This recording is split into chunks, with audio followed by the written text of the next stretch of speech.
Deputy Pearse Doherty, 40 minutes. Minister, for the last number of weeks, people across the state have been gripped by two emotions: hope and fear. They're hoping that the budget that you announced today would have made things better, that it would bring jobs, that it would help rebuild our broken economy, that it would improve the health and education systems, and that it would ease the burden that they've been carrying since 2008. But they're also fearful that you will have done what you did last year, that you will continue to repeat the mistakes of Fianna Fail, that you will continue to make ordinary people pay for the bad decisions of the bankers and of politicians. Minister, people want this government to succeed, even those who voted against the government and who voted against you going into office. We want you to succeed. Like hundreds of thousands of ordinary people, I have shared the hope that this budget would be different, that it would break from the failures of the past, and that it would chart a new course, that it would make things better. But, Minister, today you have dashed all our hopes and you have confirmed all our fears. And despite your best efforts to spin what you have announced today, one thing is crystal clear from my view. If I had sat back here and closed my eyes and listened to either of the government speeches, I could have been listening to Brian Cowan or the late Brian Lenihan or anyone else from Fianna Fail, for that matter, delivering that same speech, because they proposed and indeed implemented many of the decisions that you have announced today. Fine Gael and Labour have swallowed hook, line and sinker the failed policies of Fianna Fail on the economy, and you are now implementing them with gusto. And as I listened to you, Minister, I wondered if you're living in a different reality from the rest of us, because your failure to truly grasp where ordinary people are at across this state is shocking. And I have met with these people right across the state, in every part of county, villages and streets, and they tell me that they're living from week to week, that they're scraping and they're finding it tough and barely able to get by. They're the mothers who go without dinner to make sure that their children can eat. They're the fathers who stand in the dole queue trying to keep some of their pride and wondering if they'll be able to meet the bills that are coming in. They're the elderly people who gave their lives and who gave their taxes to this state and who are now living in poverty. Their help has been stripped away from them in every single budget, yet they still hold themselves with dignity. And I must say, Minister, I'm embarrassed to stand in this chamber where we're so proud to be elected to serve and hear you and your government so badly let these people down. And you pretend that their suffering isn't real. What has been delivered in this House today is a bill to the ordinary families of Ireland. It is a bill that picks up on the failure and the failed policies of Labour, of Fine Gael and indeed of Fianna Fail. Three parties that have caused, deepened and lengthened the recession.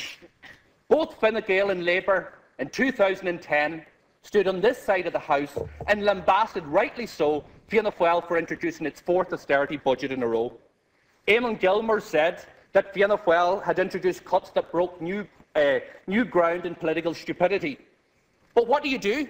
You cross to that side of the House and you do the exact same. Not once, but twice.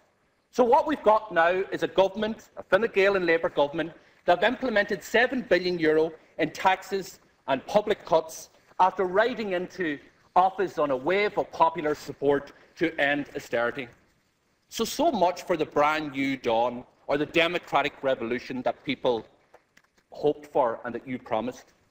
And few families have been untouched by this crisis, whether it's by immigration, whether it's by unmanageable mortgages, whether it's people who can't meet their bills, or whether it's by job losses. But you clearly think that these families have more to give. So you hit them with a family home tax, child benefit cuts, increased motor charges, and hikes to petrol, or hikes to cigarettes and alcohol. And Minister, somebody tweeted earlier when you were on your feet, because of the work that you did in the budget today, they said it will now cost people more to get to work, where they'll be paid less to take back to their home less, that now costs more to live in. Agus tá nálaigh bhuailte linn, agus ag an couple of sharting by meidir cilliú na nálaigh, agus ar fud na tíre by caiithir a fáú ag tabla in Ginear a rísim dhéana. Nuair a hanig sibse iste agus nuair a dógartaise an budget dearna a ara, bhí 1,500 duine ag foigáil na tíre seo gach bliain. Im dhéana agus tú ag fógart an dara budget tá 1,600 duine ag foigáil na tíre. Iad ag foigal na tíre agus ag puirtú post. Post ina dúr tibse san téhan go gotha ar foiil. A rís galtnas eile briste. Minister, the biggest cut that you've inflicted today is the cut in people's expectation. It is clear that you're removed from the suffering of the ordinary people. It is clear that you don't understand what they're going through and what their lives are like. But there is no forgiveness for not bothering to read or else choosing to ignore the many reports that are put on your table that explains to you what these people are going through. The Irish League of Credit Unions, just a few short months ago, had their survey. And their survey showed very clearly that there was 1.8 million people now with less than €100 of disposable income at the end of the month. They said that half of all adults are struggling to pay their bills in time, and 8 out of 10 people are concerned in relation to coping with increasing energy costs this winter. So what have you done? You've cut child benefit, you've cut the back-to-school allowance, you've cut the household benefit packages, and you've reduced the length of time for job seekers' benefit, once again punishing people who lose jobs and not being able to find others because you won't create them. You've reduced the redundancy rebate, which will affect employers. You've increased accident and emergency admission charge and the cost of prescription medicine.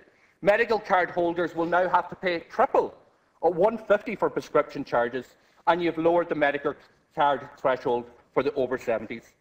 You've cut the carers respite grant, and you've increased the pupil-teacher ratio for small schools. And this will particularly impact on rural areas. And you've also announced, not today, not in the book, but you've announced later on that 100 Garda stations will be consolidated. 100 Garda stations. Closure of Garda stations in rural areas are going to affect those communities in a terrible way. And you've also increased third-level fees. Not once, Eamon Gilmore, not twice, not 3 times, but 4 times you broke your pledge. How can you stand there, sit there? You don't want to make eye contact, that's fair, but not once, not twice, not 3 times, but 4 times you've broke your pledge in this. Because you increased it last year, you're going to increase it this year, and you're increasing it €250 for the next 2 years. Shame on you. But the Labour Party is good at making pledges and breaking them when they are in office.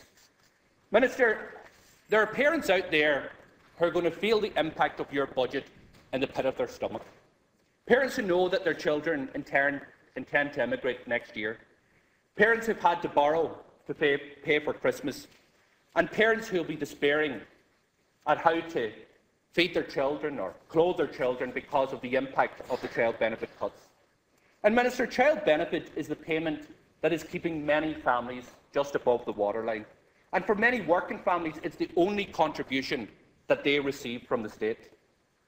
And many of them will take the blow quietly because so many feel utterly defeated. After shouting so loudly just a mere 22 months ago at the ballot box, a quiet despair has now crept into and settled into the homes across the state. And you 3 lads are responsible for that despair. You will try, and no doubt, to dismiss what I'm saying here as, just opposition rhetoric, just as you dismiss the many calls from groups outside and organisations who defend and represent the vulnerable and the struggling. You will say that there's no alternative, but there is an alternative.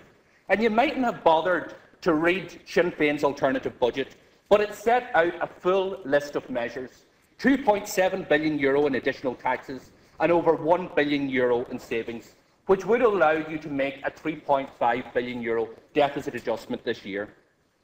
These were costed, as you know, Minister, parliamentary questions to yourself and put on the public record in this House. 45 of them, I believe, costed by the Department of Finance, 1 of them that you refused to cost, which we got costed independently. But the big difference between our approach and the approach of this government is that we know that the budget adjustment is necessary but can be made without hurting vulnerable low and middle income families. Colin McCarthy, I recall, once said that the government hadn't run out of compassion, it had run out of money. I believe he was wrong. This government has run out of compassion, it's run out of ideas, and it's run out of principles. Today you raise over €1 billion through a family home tax, through motor taxes and excise duty increases. Your family home tax will be the straw that breaks many families' backs. And the so-called mansion tax, let's be real, is nothing more than a gimmick. If I'm struggling to feed my children, if I'm struggling to keep the roof over my head, it doesn't matter to me that somebody down the road is paying a bit extra if I can't afford to pay it myself. And that's what you fail to realise. Minister, you could have introduced a wealth tax and asked for a contribution from the various wealthiest in society, a tax at 1% on net wealth above €1 million, which would be made up of all property. Tell me, Minister, how is it exactly that you claim to be broadening the tax base when you go back to the same people time and time again and pick their pockets for a few extra euro? It's simply not the case. Again, you're hurting the most vulnerable, low and middle income earners in society. And you could have introduced a new PRSI rate for employers on income above €100,000. Instead, what did you decide to do? You decided to abolish PRSI weekly threshold of €127, meaning that every single worker in the state who earns above €127 will actually have to pay a tax bill of €264 per year more. You have increased PRSI from the self-employed, but what will they get for it, Minister? What do the self-employed get? We know many people who are self-employed, people who worked in the construction trade and others, and other trades, and they're left high and dry, not being able to avail of the social welfare benefits when they're found without employment. Minister, you've made so much, and indeed the Taoiseach has made so much of your pledge to protect people's incomes. You claim that your government, under your government, that people could be sure that their wage packet that they take home would be secure. We call on you to change that policy. We call on you not to protect all income earners, but only those earning below €100,000. We ask you to increase tax rates on those earning above €100,000. We also ask you to take those earning under the minimum wage out of the USC tax net. People who earn less than €17,000 spend every single cent of that money in the local economy. So what you have done by taxing people, by not removing those individuals out of the USC, is you've hurt their quality of life and you also hurt the local economy. Our proposal would have put €10 a week back into their pockets, or over €500 for 296,000 people. Instead, what you've gone after is the same people and asked them to pay €264 extra per year. Minister, the person on 200,000 will not feel the impact of the €264 per year, but the person on €18,000 will feel that impact beyond what you could ever imagine. And this measure will bring in €289 million in a full year, but a 48% tax on income over 100,000 would have brought in 365. That's what would have been progressive, Minister. That's what would have been progressive, Taoiseach. You could have called for changes to the tax treatment of private pensions. Your changes to the private pension tax reliefs don't go far enough and don't even apply till 2014. And it's very clear that you've been successfully lobbied by an industry, and once again, the Labour Party has spectacularly U-turned on its own policy. We call on you to standardise pension and other tax reliefs because it has been revealed time and time again that the top 20% of earners avail of 80% of those reliefs. Instead, what you do is you allow these people to continue to claim tax reliefs of 41% on their private pensions. What a short memory Labour have. What a short memory Eamon Gilmore has. You weren't long in here before your chant went from tax the wealthy to tax everybody but the wealthy. And today you've announced that you're even going to tax maternity benefit. So you want to tax children before they're even born. Shame on you, Minister, only a couple of weeks after the children's referendum. Taoiseach, people in the middle have been asked to give again and again with nothing in return.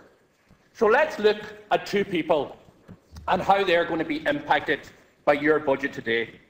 Micheál and Grania, who are lucky enough to each have a job paying just under the average industrial wage, and they both need a car to get to work.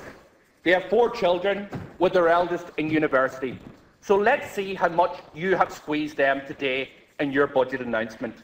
Because Taoiseach and Taoiseach, what you have done is you have sent that family a bill of €1,759.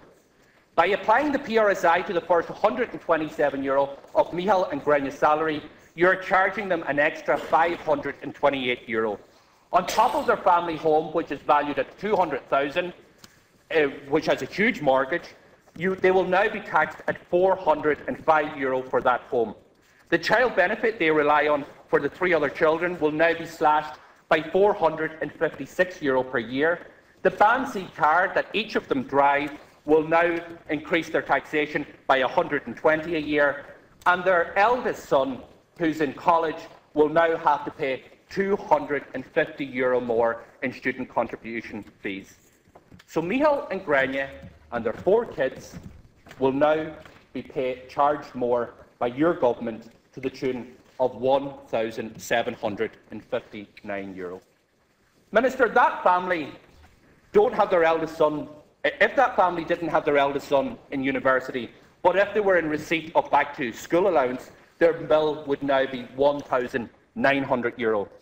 So you take that family, Minister, and you tell that family that this budget is fair, that this budget is a measure of success. Minister, one of the most cynical things that you have done here today is to try and spin the notion, and I'm sure you will continue to do it, and all your backbenchers will be out spinning this idea that this budget is fair. And it's not fair. You claim it's fair because you've implemented some measures that affect high earners. And while I welcome the fact that you've introduced some of the policies that Sinn Féin have been articulating for many, many years in relation to this budget, it doesn't go far enough. We welcome the fact that there's an increase in capital taxes, the higher USC on pensions, PRSI being extended to other forms of income, the lowering of capital acquisition tax threshold, and the increasing of capital gains tax and capital acquisition tax. These are measures that are fair, and I only wish that you had implemented them before. But some of these measures are so blindingly obvious, and we've been putting forward these measures for many years. And I can't understand why you haven't implemented them before, but I'm sure maybe better late than never. But Minister, it's important, and Taoiseach, it's important, and no, you're smirking there, it's important not to cod ourselves of what's going on. These measures are a drop in the ocean compared to the pain that you have inflicted on ordinary people today. Pain that's been inflicted on top of successive governments that you've introduced last year and that Fianna Fail have introduced for the last 4 years. Pain that has been inflicted on a certain group of people, that is the low and middle income earners, that have been deliberately, in my view, targeted. So what is a fair budget? A fair budget isn't just about tackling the high earners. A fair budget is protecting people who can't give any more, and you haven't done that. You stand here today, Taoiseach and Minister and Taoiseach, and you excuse yourselves because there's limited resources, and that is the excuse to make the wrong choices. We in Sinn Féin know that this state is spending more than it takes in, and that's creating a bill that has to be reduced. But Sinn Féin have sent you proposals to reduce it. We provided you with the choices that add up to €3.5 billion, that allowed for new money to be spent in addition to that, which would protect children's rights and which would help families. Ara inyuta uniri ti bwelcha kahal ogit and Kang Munye. Te hara kid Neil Dinya fi willa from Igriarish Margash. Agus a $1.8 million at any sloon a kid Uraku ag Jerry the Misa. Agus a tissa in ye Kang Agra a hard and the Gullinya the Chiley here in the shop. We ask you to choose to tax wealth instead of taxing homes. Fianna Fail put the family home tax on the agenda. They included it in their 4-year plan before the Troika was even here. They negotiated it into the Memorandum of Understanding, and indeed they budgeted it for in last year's budget. But you didn't have to run with that failed policy. And this tax, let me say it, will be and is a fiasco waiting to happen. Taoiseach, let me remind you, in 1994, what you said when you opposed the introduction of a family home tax. You said, and I invite you to repeat these words, it is morally wrong, it is unjust and unfair to tax a person's house. But you've sat there smirking at the fact that you're going to introduce the same type of tax that's going to ask people who can't even pay their mortgages and are struggling to get by to pay this tax. Morally wrong, Unjust, unfair. There are your words. During the 2000 election campaign, Eamon Gilmore, sitting next to you, promised not to introduce a family home tax on residential homes. And what he said, and I quote, is, "We have to remember that many people have already paid a family home tax on their residential home." Well, how do Eamon Gilmore, how do Enda Kenny? Shame on you for betraying the Irish people who put trust in you to live up to the commitments and the promises that you made. Because you rode into office on the back of these promises, and now you're content to break them. Today you're breaking these promises, and there's only one word for it: hypocrisy. Yous are nothing but hypocrites. Hundreds of thousands of families will be unable to pay this tax. That's a fact of life. Many more who may be able to pay it and who will be forced to pay it will be pushed further into financial stress or poverty. And your proposal will also hurt the economy, because it will take money out of people's pockets and that they spend in the economy, in the local economy, every day. And if you take that out of their pockets, if you take it out of the cash tills in the local shop or the grocers or the barbers, that is going to mean it's going to cost jobs. So let me be clear. This tax is anti-family and it is anti-jobs. And what we're talking about here is people's homes. You call it a property tax, but property is everything. It is houses, it is shares, it is horses, it is yachts. Your tax is on people's homes, and people need their homes. It is not a luxury. So you want to tax people. You want to tax people for having a roof over their head, even if they've contributed already to economic recovery, or if they continue to contribute to economic recovery. And what's more, Minister, most people's houses are owned by the banks. Most people have to pay massive mortgages, and for those who bought in the last decade, what they're essentially paying is dead money. It's payment on a house that is worth half of what they borrowed for. So many young families, and we know this, bought their houses because they were encouraged, cajoled and bribed by politicians, government and the banks. And a lot of these families have paid stamp duty at a time of buying their homes, multiple thousands in many cases. So your family home tax will not take into account what people earn. There's some thresholds there, 15,000 for a single person, and the payment can be deferred, but you're going to charge them 4% extra for having the luxury of deferring it. So the person who is absolutely skint out there has to actually pay more in their home tax, because not only do they have to pay the tax eventually, they also have to pay a 4% interest charge, where the person who's well off can simply pay it without a blind bit of notice because their income isn't being touched by Labour or Fine Gael. And you faced massive resistance on the household charge, and that charge was €100. And the people said, we can't pay it and we won't pay it. But what did you do? You sent out threatening letters to those families, building up the stress of people who couldn't do it. Your exemptions to the property tax are pitiful. And we all know that as a result of social housing being included in the property tax, despite the fact that you're going to say that you're going to levy it on the local authorities, that what local authorities will be forced to do in that situation is to increase rents for local authority tenants. Absolutely disgraceful. The idea that you're going to chase people into the grave for this tax is unjust and it is repulsive. As I said, the deferral is an absolute sham, and asking people to pay more because they don't have any money to pay it in the first place is a disgrace. Nobody who will struggle to pay this charge cares if other countries have family home taxes. Those other countries haven't had a property boom like ours. They haven't had a property bust like ours. And they don't have huge household debts like households across the state have. But their taxes in other countries, as you know well, pay for free education, pay for free health and decent public services. Our taxes pay for the mistakes of Fianna Fail, of Fine Gael and Labour. This family home tax will pay for bankers' pay and for bondholder bailouts, and that is the difference, and you should be ashamed to bring such a measure to this House. Minister, a comprehensive wealth tax is the way of the future. All you should do is look abroad. See what your counterparts are doing in France, in Spain and Iceland. See what your sister party Eamon Gilmore and the SPD in Germany are proposing to introduce a wealth tax. See what the Liberal Democrats in Britain are planning to do. We asked you to cut the wages of politicians. Not once but twice, Sinn Féin produced legislation that would cut ministers, TDs, senators, Taoiseach salaries. Not one penny is being cut from those salaries today, which is an absolute disgrace. We asked you to cut the wages of politicians and high-ranking civil servants rather than cut child benefit. And despite your tinkering with allowance, the basic salary of a TD is €92,000. Any minister in your government earns €169,000, and Taoiseach, you earn €200,000.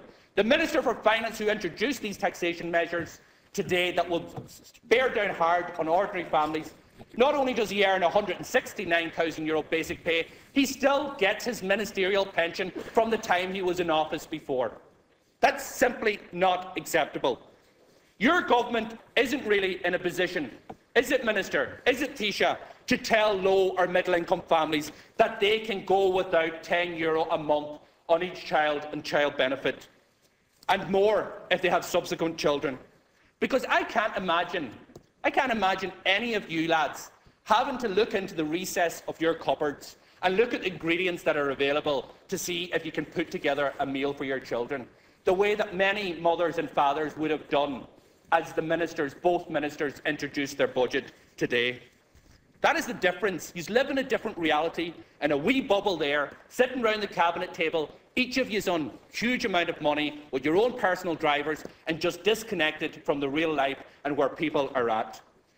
And I need to ask the two lads in front of me, the Taoiseach and the Taoiseach, what is it that happens to Labour and Fine Gael when you get into government? In the 80s, it was a tax on children's shoes.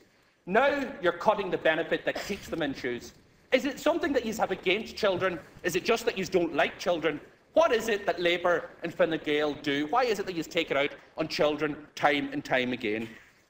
Ar at the scale more gently in reality show, there are one should the reti Kenya income. I can lie on you, ama, chucky erdu billy Kenya hadini. I guess Nieran Shamaran differ the Greg Rini Munchin, Ken Doi, a will a billy erdu, I gerdu. I could guy should a yield. She catched more at the Charlie Munchin, and guy should need small yield, now will should enjoy you spare. August and war parts of the Rini Munchin, how you should need small a yield. Margaret her shipshe, a was a pocky Greg Rini, August Hugship and Ma, the Euros, Jerna, a Bifuakaku. We asked you to end the generosity of higher tax relief for higher earners and instead put resources into reducing excise duty on petrol and diesel. And what did we get in return? Today we have the Minister who's increased motor tax and introduced changes to the VRT, and you've blankly refused to reduce excise duty on fuel, on petrol and diesel. And the AA calculated recently that the cost of fuel for an ordinary family has increased from January 2009 from €142 to January of this year to €300, over double.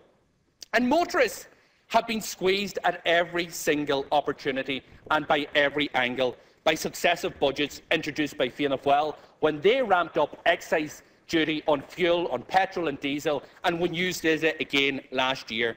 But now you want to squeeze the motorists a bit more. Just last week we seen the cost of public transport increase across the state, and that's biting at people just to get about, just to get into work. But in rural Ireland, that choice doesn't even exist for many people. You don't have the choice of jumping onto the Luce or the Dart or the public bus system or even a train, because your government and the previous governments have failed to invest in public transport. And between the fuel hikes of last year and previous years, between the motor tax hikes that you're planning to introduce this year and the VRT changes, what you're doing is implementing a policy that makes it too costly for people in many circumstances to leave their own homes. And Minister, let me be clear about this here. You have abandoned rural Ireland, and the people of rural Ireland know that, and they will not stand for it. I will say on the issue of fuel, and I must say this, I'm happy that you have announced today a rebate on fuel tax for the haulage industry. It was a proposal that Sinn Féin put forward in our jobs plan in October, and hopefully it provides some relief to that struggling transport sector. Minister, we asked you to increase the taxable amounts from the super pensions pots so you could restore over 1 million home help hours cut by your government last year. And there are thousands of people out there scattered across every county who do a job every day without help or without acknowledgement from the state. They spend every waking hour and many an hour at night when the rest of us are sleeping, taking care of elderly, infirm parents or looking after severely disabled children. They have no nights out, they have no holidays, and their ability to work in full-time paid employment is stripped from them, and the small carers allowance that they receive is under constant threat. Minister, they are the unrecognised heroes, and the only respite available to them is the few hours of home help that they get in a week, which lets them go to the shop, go to the chemist, go to the post office, or whatever little errands they need to run. But you've taken away the ability for many people to live an independent life, because home help was the chance for people to stay in their own homes. And to the people I speak to who have been stripped from that ability, they say it's about not being a burden on the state.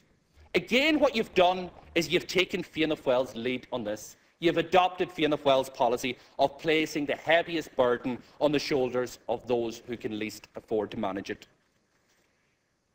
Minister and Taoiseach, both of you had choices, but the only choice that you made was to ignore that fact.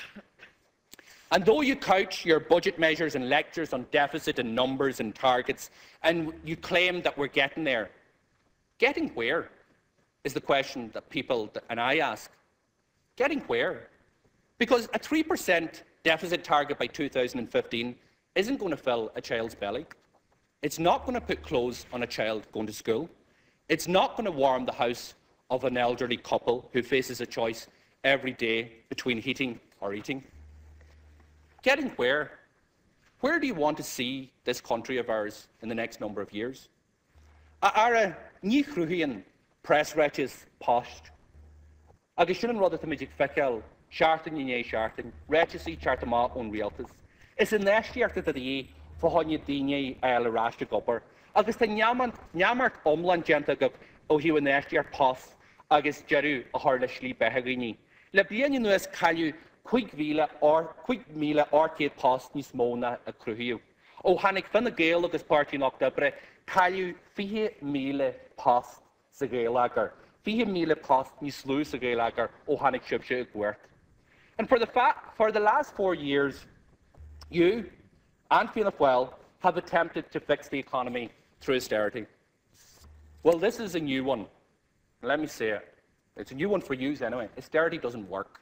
It's not working. It hasn't fixed the problem. €28 billion of austerity measures hasn't reduced the deficit. It doesn't work. It's not working. You need to change course. Because you can't starve your way out of a famine. You have to invest in growth and in jobs. And the record levels of unemployment has seen our tax receipts collapse and seen our social welfare spending spiral out of control. And we both know it's a problem. But the question is, why do you do nothing about it? Because what we hear is Labour, Fine Gael and Fianna Fail, they all talk the talk on growth. They all talk the talk on the need for jobs and investment in the economy. But in office, you have done absolutely nothing in that regard. And Sinn Féin sent you a jobs plan in October, which set out an investment strategy to create thousands of jobs. We showed how a €13 billion investment could deliver and could be funded through the National Pension Reserve Fund, through the European Investment Bank, through the private pension industry, and by not cutting the capital budget. What you've done today is you've reduced the capital budget by €500 million. €500 million. Taoiseach, what you'd be as well doing is taking the Taoiseach and packing the bags of 5,000 young Irish men and women and bidding them farewell to Canada and Australia. 5,000 young Irish men and women who should be and could be working in the construction sector if you did not cut the capital budget to that amount. Minister, Fianna Fail in office turned on the immigration tap, but you refused to turn it off. And the people who leave our shores every year aren't just numbers. A young woman contacted me recently, having just emigrated to Canada with her husband and her 2 young girls. And she told me how her parents had described their leaving as being like a death in the family, that they mourned her leaving that night just like they mourned the death of her brother a number of years earlier. And she spoke of the distress of inflicting that on them, of taking away their grandparents from a very close-knit family, and her frustration that she had no choice. Her story is familiar, but no less shocking. The mortgage that became unaffordable when the jobs were lost, the reality of the dole queue for the first time, the desperation of the reminder letters as they came through the door, the number of stress meetings with the banks, and the realisation that the figures didn't add up. And Minister, that young family have uprooted their whole lives and have moved to the other side of the world. And they'll spend Christmas alone this year, and her Facebook page, like many others, is full of best wishes and messages telling her how much she and her children are missed. But her message of goodbye from this state was a letter from the Department of Social Protection, looking for confirmation of her flight details so they wouldn't overpay her child benefit. So if there was ever proof needed that this government lacks compassion, then this story is it. But you have an abundance of compassion for the bankers and for bondholders. And again, despite much talk and hype, bankers pay, the 27 of them that receive over €500,000 in basic salary haven't had a pay cut in this budget. The rest of us have to suck it up, but by God, the bankers who caused the problem, they are going to be protected at all costs by this government. Minister, as you make your €3.5 billion adjustment today, you will be bringing in the total taxes and cuts to the economy over the last 5 years to €28 billion. And this is your second austerity budget after Fianna Fail introduced 4. But you don't plan to stop there. You plan to wrench another €5 billion out of the economy over the next 2 years, bringing us to 2015. Taoiseach, you know that 2016 marks the centenary of the 1916 Rising. And I think it's fair that we should all ask in this House and right across the country, what type of republic will we have 100 years on? What type of state will Labour, Fine Gael and Fianna Fail have left us in? Because you have decimated public services, you have taxed families beyond coping point, and you've forced another generation of young Irish men and women abroad with little hope or return. The men and women of 1916 didn't risk their lives for these 3 parties to tear the very fabric of society. They didn't declare the Republic on the steps of the GPO so that you, or this government, or the previous government could hand the keys of government buildings to the Troika.